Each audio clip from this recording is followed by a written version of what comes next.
पहले देरी के लिए क्षमा चाहूंगा, क्योंकि आज अध्यक्ष जी का भाषण विस्तार से हुआ और समाप्त होने में थोड़ा देरी हुई, तो हमें भी पहुंचने में देरी हुई। So first I apologise for the late. आज अध्यक्ष जी ने विस्तार से बहुत बातों को रखा है राष्ट्रीय कार्य समिति के सामने, एक तरह से देश के सामने, और आपको हम देंगे उसका पूरा जो टेक्स्ट है वो सब देंगे। आज विवेकानंद जी के 150 साल जयंती के हुए हैं, उस उपलक्ष्य में देश भर में कार्यक्रम चल रहे हैं। तो विवेकानंद जी के प्रति अपनी गहरी उनकी प्रशंसा उन्होंने की कि उनका राष्ट्र जीवन में क्या योगदान था, और उसके साथ साथ ये भी सुझाव दिया कि भारतीय जनता पार्टी के सभी शासित राज्यों में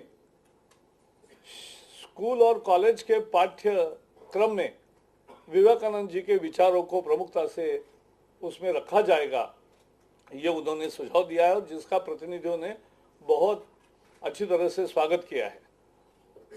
सो we are taking the lead in putting Vivekananda's thoughts on various subjects as a part of curriculum in the BJP ruled states, and the president offered glowing tribute to this man who is remembered throughout the country even after 150 years. उन्होंने आज के राजनीतिक स्थिति का विश्लेषण करते हुए मूल मुद्दा ये बताया कि ये विश्वसनीयता का संकट है आज देश के राजनीति में। It's a crisis of credibility. Congress ने 9 साल से जिस तरह से अपने को कंडक्ट किया है, उसके कारण ये संकट पैदा हुआ है विश्वसनीयता का। आज सरकार के लोग ही भरोसा नहीं करते, उनके समर्थक दल भरोसा नहीं करते, जनता भरोसा नहीं करती, दुनिया में हमारी साख गिर गई। ये सब विश्वसनीयता का संकट है, और इसको उन्होंने कहा। उन्होंने जिक्र किया कि रिपोर्ट कार्ड 9 साल के बाद जो दिया है वो एक तरह से विफलता का रिपोर्ट कार्ड है। क्या किया कांग्रेस ने, क्या दिया देश को? महंगाई, बेरोजगारी, आर्थिक विकास की दर उल्टी हो गई। बीजेपी ने 2004 में उनको 8.4% का विकास का दर दिया था। Now they have brought it to 4.8, यानी 8.4% of growth rate we had given. It was a full glass. Prime Minister says it's an empty glass. No, it was a full glass handed over to him by the NDA government. But with their bankruptcy, उनकी नीतियों के चलते, क्योंकि ये जरूरी नहीं है, अध्यक्ष जी ने ये कहा कि दुनिया में मंदी है इसलिए हमारा परिणाम हो गया, ये सच नहीं है। 2002 में भी साउथ एशियन क्राइसिस हुआ था अर्थव्यवस्था में, लेकिन उसके चलते भी उस समय एनडीए ने ऐसे कदम उठाए, इंफ्रास्ट्रक्चर में लागत की, रोजगार के अवसर बढ़ाए, ताकि देश का विकास की गति बरकरार रही। प्रधानमंत्री जब खुद संशय के घेरे में है, आखिर कोल की रिपोर्ट अश्विनी कुमार के कमरे में क्यों बदली गई? क्यों सीबीआई के दफ्तर में जाकर कोल के संयुक्त सचिव और जो पीएमओ के संयुक्त सचिव, वो दोनों जाकर सीबीआई में बैठकर उन्होंने बदलाव क्यों किया? और वो बदलाव को देखने के बाद उच्चतम न्यायालय ने कहा कि इसमें तो रिपोर्ट का आपने प्राण ही नष्ट कर दिया, बदल दिया। तो ये जो उच्चतम न्यायालय की टिप्पणी है, इसके बाद प्रधानमंत्री के पद पर बने रहना नैतिकता को ताक पर रखने जैसा होगा, और इसलिए उनको पद छोड़ना चाहिए, ये मांग फिर से दोहराई। और उन्होंने पूछा कि जब आर्थिक, राजनीतिक और सामाजिक सभी प्रकार के संकट बढ़ गए हैं देश में, तो ये 9 साल का काहे का जश्न कर रहे? बर्बादियों का तो जश्न नहीं होता ना, तो ये जश्न काहे का कर रहे? ये भी उन्होंने पूछा। उन्होंने एक कहा कि हमारी लड़ाई केवल राजनीतिक सत्ता परिवर्तन की नहीं है, हमारी व्यवस्था परिवर्तन की लड़ाई है। BJP wants a change in the whole system of governance. because BJP has emerged as a symbol of good governance. जहां भी बीजेपी के राज्य है वहां एक अच्छी सरकार, अच्छा सुशासन उन्होंने कायम किया है, और इसलिए उसी सुशासन व्यवस्था परिवर्तन के लक्ष्य से हम इसमें करेंगे। और इसके लिए उन्होंने दो बातों का जिक्र किया, स्वदेशी और सर्वोदय। स्वदेशी और सर्वोदय के मूल विचार के आधार पर हम एक वैकल्पिक अर्थनीति का मॉडल तैयार करेंगे, इसका भी उन्होंने जिक्र किया, जो मुझे लगता है बहुत महत्वपूर्ण है।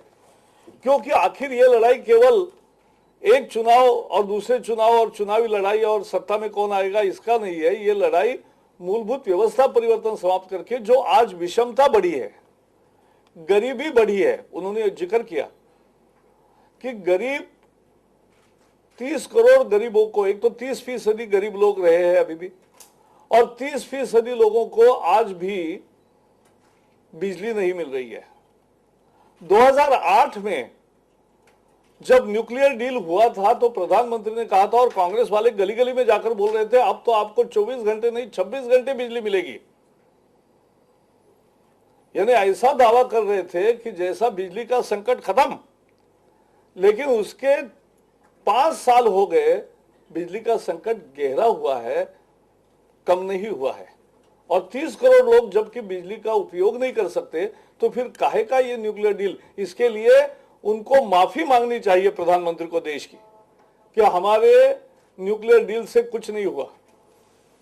और तो और उन्होंने ये भी कहा कि उत्तर प्रदेश की सरकार मुलायम के पार्टी की है, तो उन्होंने भी इसका समर्थन किया था उस समय, नहीं तो सरकार तो अल्पमत में थी। सपा के इस न्यूक्लियर डील के समर्थन के कारण उस समय सरकार बच गई, तो उनको भी माफी मांगनी चाहिए, क्योंकि उत्तर प्रदेश में आधे से ज्यादा उत्तर प्रदेश अभी 15-15 घंटे का लोड शेडिंग अनुभव कर रहा है, तो उनको भी माफी मांगनी चाहिए, ये उन्होंने कहा। कृषि के बारे में, चूंकि आपको पता है राजनाथ जी का कृषि का यह हमेशा ही प्रमुख मुद्दा रहा है, और इसलिए उन्होंने विस्तार से जिक्र किया और 2-3 बहुत अहम बातें कही है। पहले तो इन्होंने कहा है कि 2004 के चिदंबरम के वित्त मंत्री के नाते भाषण में यह कहा गया था कि राजनाथ जी के समय जो एक स्कीम शुरू हो गई थी, फार्म इनकम गारंटी स्कीम, कितना भी छोटा किसान हो, उस छोटे किसान को उसके आय की गारंटी देने वाली एक इंश्योरेंस स्कीम होनी चाहिए, आय की गारंटी। क्योंकि आज जो फार्म लोन्स ये होता है इंश्योरेंस, वो तो बैंकों के लिए लोन का इंश्योरेंस होता है, वो किसान को लाभ नहीं देता। इसलिए उन्होंने एक नई पद्धति शुरू की थी कि किसान अगर 1 एकड़ का है तो उसको उसमें 20,000 मिलना चाहिए, तो 20,000 निश्चित मिलेगा, अगर अकाल हो या बाढ़ आई तो भी मिलेगा। इसके लिए उन्होंने जो योजना बनाई थी उसका जिक्र किया, और उस समय चिदंबरम जी ने कहा था कि हम कुछ थोड़े बदलाव करके इसको जारी रखेंगे, लेकिन नहीं रखा। 9 साल में किसानों के साथ ये बड़ा धोखा हुआ, और इसलिए उन्होंने कहा इनकम गारंटी इंश्योरेंस स्कीम, इससे विषमता दूर होती है, हर किसान को न्याय मिलता है। और उन्होंने एक मांग की कि किसान को सहकारी, जैसे महाराष्ट्र में है, कर्नाटक में है, साउथ इंडिया में है, थोड़ी गुजरात में भी है, लेकिन सहकारिता पर आधारित कृषि का विकास हो, ये एक लक्ष्य रखना चाहिए। उन्होंने कहा there is a urgent need of commercialisation in the field of agriculture where the farmers will be benefited. उनको उत्पादन का सही मूल्य मिले, आज लाभकारी मूल्य नहीं मिल रहा है। और जब कृषि मंत्री थे राजनाथ जी, उन्होंने नियुक्त किया था स्वामीनाथन कमीशन। स्वामीनाथन कमीशन ने एक फॉर्मूला दिया है लाभकारी मूल्य का, कि जितनी लागत का खर्चा है, उत्पादन का जितना भी खर्चा है, उससे अधिक 50%, यानी 1.5 गुना दे दो तो वो लाभकारी मूल्य है। लेकिन ये 1.5 गुना देने वाली बात केंद्र सरकार ने कभी स्वीकार नहीं की, और इसलिए आज संकट है किसान के सामने, खेती के सामने, कि उसका उपज का खर्चा तो बहुत बढ़ रहा है, लेकिन उस मात्रा में एमएसपी नहीं बढ़ रही है, और एमएसपी और उत्पाद लागत का खर्चे का अंतर बहुत अब कम हो गया, लगभग समाप्त हो गया। तो ये जो एक कृषि के व्यवस्था के लिए 4 बिंदु उन्होंने बताई है, मुझे लगा बहुत महत्वपूर्ण है। फिर उन्होंने अभी जो फिलहाल नक्सलवादियों ने जो हमला किया, माओवादियों ने, उसका जिक्र किया। जो उसमें लोग नेता और पुलिस कर्मी जो उसमें हताहत हुए, उनके प्राण गए, तो उनके लिए संवेदना प्रकट की, श्रद्धांजलि दी। और उन्होंने आरोप लगाया कि ये माओवादियों का जो कार्रवाइयां बढ़ी है पिछले 9 साल में, इसका कारण एक तरह से आइडियोलॉजिकल एक संरक्षण कांग्रेस के राज में नक्सलवादियों को मिला है। ये बहुत गंभीर आरोप है, क्योंकि उन्होंने उदाहरण दिया, प्लानिंग कमीशन में रखे विनायक सेन को हो या हर्ष मंदर को एनएसी में रखा, जिस तरह से सोनिया, दिग्विजय सिंह और सब बोले हैं, तो उसके कारण एक तरह से विचारधारा को बल दिया कांग्रेस ने अपने एक्शन से। और इसलिए उन्होंने कहा है कि अब बैठक है 10 तारीख को सभी दलों की। उन्होंने जिक्र किया कि अब केवल सर्वदलीय बैठक से काम नहीं बनेगा जब तक कि केंद्र सरकार एक कॉम्प्रिहेंसिव एक्शन प्लान नहीं बनाती, तब तक ये नक्सलवाद की समस्या हल नहीं हो सकती। उन्होंने इसका भी जिक्र किया कि उल्टा चोर कोतवाल को डांट रहा है कि संसद अड़ियल रुख कांग्रेस का था जिसके कारण काम नहीं हुआ संसद में, और कांग्रेस बीजेपी को ही दोष दे रही है। हमने तो जेन्युइन मांग की थी कि बंसल और अश्विनी कुमार इस्तीफा दे, उन्होंने नहीं माना, इसलिए संसद नहीं चली और बाद में देना ही पड़ा दोनों को इस्तीफा। तो अगर सही समय देते तो संसद भी चलती, हमने कोई विरोध नहीं किया। उन्होंने जिक्र किया कि फूड सिक्योरिटी का हम क्यों विरोध करेंगे, हमने तो we are the first mover. Chhattisgarh में सबसे बढ़िया पीडीएस और खाद्य सुरक्षा पहले ही कानून बन चुका है और लोगों को लाभ मिल रहा है। इट्स ए कॉम्प्रिहेंसिव स्कीम, और इसलिए हमने तो करके दिखाया है। अगर गरीब की थोड़ी भी परवाह होगी तो उनको कांग्रेस को उसका अनुकरण करना चाहिए। संसद हमने नहीं रोकी। उन्होंने जो वादे कांग्रेस ने किए थे कि 100 दिन में हम कम करेंगे महंगाई, नहीं हुई। आज भी लोगों को खा रहे हैं, 4 साल हो गए।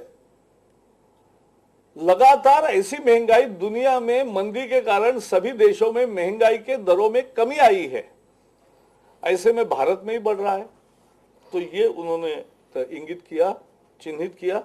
और तेलंगाना की मांग का फिर से समर्थन करते हुए उन्होंने कहा कि अटल जी के नेतृत्व में हमने 3 राज्यों के निर्माण का वादा किया था, वो पूरा किया। तो वैसे ही तेलंगाना का वादा किया था वो तुरंत पूरा करो, क्योंकि 2004 के चुनाव में, 2009 के चुनाव में कांग्रेस ने वादा किया और बदल गए, धोखा दिया, और इसलिए तेलंगाना का किया। उन्होंने चीन का, पाकिस्तान का जिक्र किया, आपको सभी लिखित मिलेगा। लेकिन चीन ने जिस तरह से 19 दिन तक 19 किलोमीटर अंदर आके बैठे रहे, जिस तरह से Arunachal or staple visa J&K में उनकी कार्रवाई चल रही है, जिस तरह से साउथ सी से ओएनजीसी को हटाया गया, जिस तरह से चीन के बाकी भी कार्रवाइयां है, उसकी ओर उन्होंने ध्यान इंगित किया कि इससे संभल के केवल नहीं रहना है, तो एक ठीक तरीके से चीन के साथ चर्चा होनी चाहिए और इक्वल बेसिस पे होना चाहिए।